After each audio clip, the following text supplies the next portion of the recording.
Alright, so we're attempting to install Windows 10 Enterprise on a Legacy BIOS 2008-2009. It's a Core 2 Duo. We got 4 gigabytes of RAM on a single stick from Crucial. And this was like a media PC, I guess. I don't know. It was supposed to be a home theater. I guess it wasn't even really supposed to be a computer. It was just supposed to be like, you just play music off of it or whatever. It had like a TV card in it, which would be cool if I could get the TV card to work even with the digital converter. Would be cool. So anyway, we're gonna see if we can get Windows 10 Enterprise to run on this thing. So we had to do some stuff with Rufus to get it to boot in BIOS. So this thing's a mess, but this is mostly because of how the power supply has like all this extra, stuff hanging off of it, and it's kind of hard to shorten it up. And you can't, run it around the backside, but I don't know what to do with this damn thing. I mean, like, honestly, it's really kind of flimsy.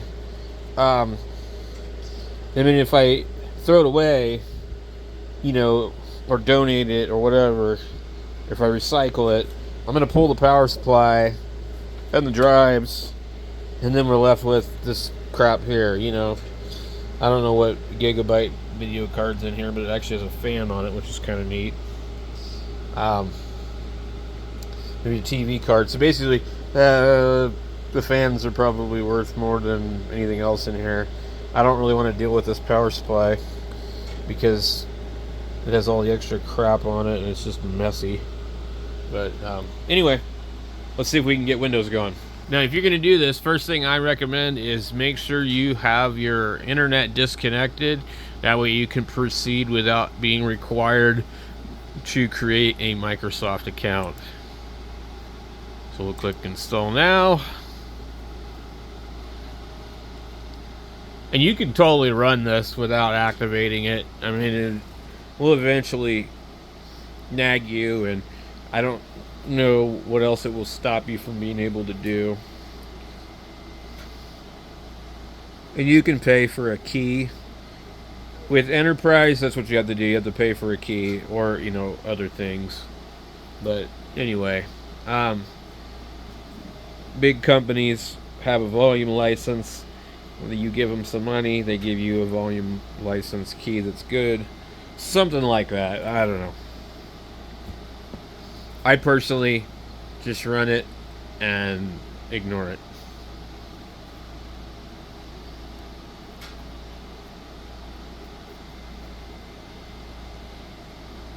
What does it say? Immediate driver your computer needs is missing. This could be a DVD, USB, or hard disk driver. If you have a CD, DVD, or USB flash drive with the driver on it, please insert it now. Note, if the installation media for Windows is in the DVD or DVD drive or on a USB drive, you can safely remove it for this step. Okay. I don't know if that's going to work or not. I didn't do anything, I just clicked, It's the problem with these older computers. Now, I mean, I could just install Linux on this and, whatever, but that's not the point. Who cares? Okay.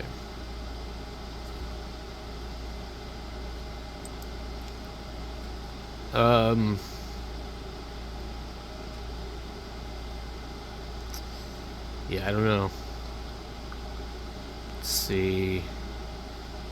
I don't think it's going to let us do anything. I don't know what driver it needs.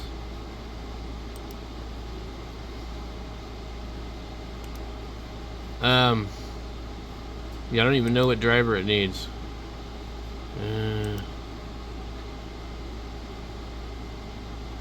Like, what the hell driver do I need? Yes, I want to quit. We could also use this to repair the computer too. Ooh, how cool. So I guess, guys, that just means it didn't work. There's probably a way to do it, but I had to figure out what drivers does it think it's missing. So I'm not sure that it's worth much more time screwing around with it. I did click repair. There is an operating system on here. It's just not out of this computer. And so it can't seem to do updates. Something this old really doesn't do well with Windows. Although, honestly, it boots up pretty quickly, believe it or not. But I'm not really sure what the hell to do with this thing. I mean, getting Windows ready, don't turn off your computer. The problem is it's been having trouble getting the updates, and then it will like fail, and I get a blue screen of death all the time. If it starts getting the updates, then we can just go ahead and use Windows 10 Pro that's already on it and be good. But it doesn't want to install from the USB stick, so you need to identify what these drivers are that are missing, and have them ready. So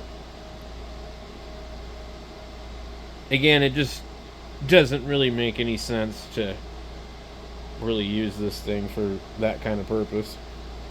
In fact, if you're going to do anything, you'd be better off just putting XP or Vista or, you know, something like that on it. But honestly, you could turn it into a server, like a home server. That might be a good use for it. So let me show you just really quickly. We'll pull this out of here and take a look in here. I'm going to see if it's still doing it. Where are we at?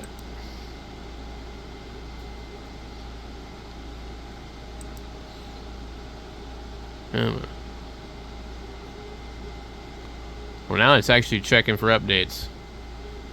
So before it just like would not see right here.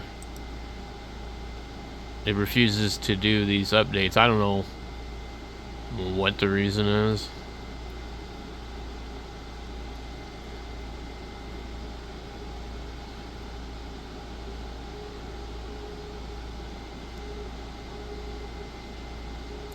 It might actually work this time, I don't know.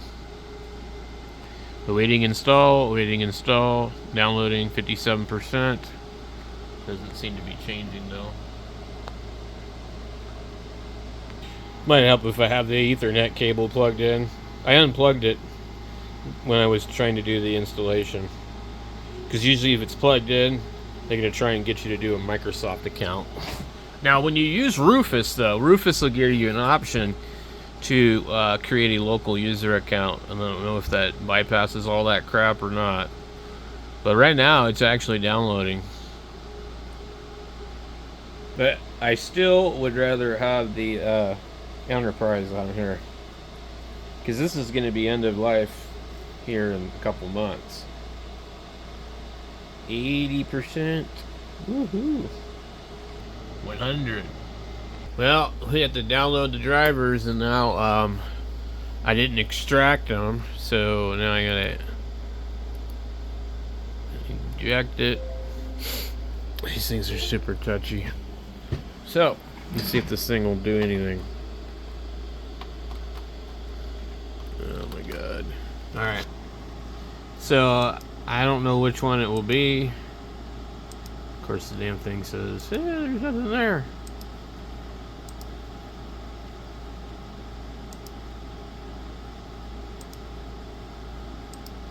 This is ridiculous. This is beyond stupid. Okay. So we have SATA drivers.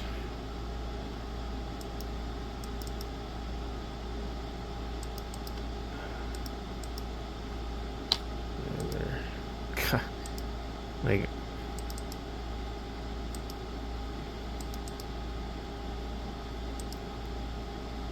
I mean, that might work.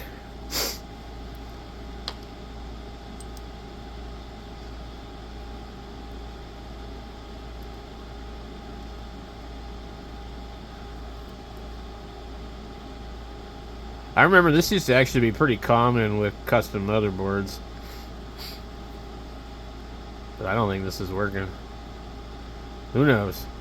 Alright, we gotta go in and grab the other ones. The problem is that the drivers for this motherboard, don't go any newer than Vista. So, apparently that's not good enough for them. I've tried it again, but it's already failed once. It's the only clickable thing that you can pull up. Alright, so it's giving me this, and I don't know. It's just more than one. I'm gonna try the second one.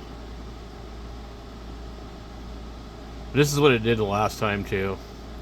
I don't know what kind of driver it wants. It's like what do you want? Here is the controller for it's the chipset. Like, I downloaded it straight up off of their website. I mean, like, there's only so much that you can get on this board. But so downloads drivers. So you have audio, which I would highly doubt that would be what they're looking for. Chipset, LAN, SATA, RAID, AHCI, TPM. And so this is for XP, 64-bit. This is for XP, 32-bit. This is for XP and Vista, 64 and 32. I can't get that one to work, and then here's the Gigabyte SATA 2 driver, and that's the one that it just doesn't like. This one is newer. I don't know why it's not showing up. It's not giving me the option. So I guess maybe it's officially just time to retire this thing, or just, I don't know. Nobody's gonna want this thing. You couldn't even give it away. It's like, I don't know what the hell to do with it. Okay, so it's sitting here thinking it's pulling 80 watts, which isn't too bad. But yeah, I don't know what the hell to do with it. It's a dual core. I mean, I don't really want to put Linux on it. You know, it's like, the thing I like about Windows is I can just put it on there for the kids to use, and then, you know. Anyway,